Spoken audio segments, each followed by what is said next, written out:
دین کا مسئلہ دیندار سے ملتا ہے، یہ یاد رکھیں۔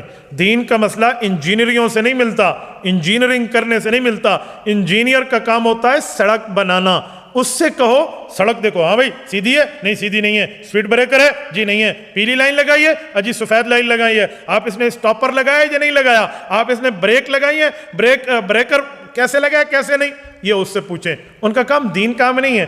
دین ملے گا تو وہ دینداروں سے ملے گا، دین ملے گا تو دین والوں سے ملے گا، دین ملے گا تو عالم دین سے ملے گا۔ میں اپنی ذات کی خاطر میں نے ایڈوانس میں سب کو معاف کیا ہوا ہے، لیکن ہمارے پلیٹ فارم یا اس دعوت حق کے بارے میں جو بھونکے گا، تو میں سمجھتا ہوں کہ چونکہ ہم ختم نبوت کی برکت سے کسٹوڈین ہے ٹرو اسلام کے، اس دعوت حق کے بارے میں جو بھونکے گا نا، اس کے لیے پھر یہی جواب ہوگا۔ مجھے جو کہنا ہے کہ میں نے آج تک جواب نہیں دیا، میرے ماں باپ کو گالیاں دیتے ہیں یہ، میں نے کبھی جواب نہیں دیا، لیکن جب دعوت حق پہ بولیں گے پھر میں کوئی نہیں، میں سیدھا تواڈے ہینڈلرز نو پکڑنا ہے، تواڈی اسٹیبلشمنٹ ہے یعنی صوفیہ، سیدھا اتھے ہاتھ پانا ہے میں۔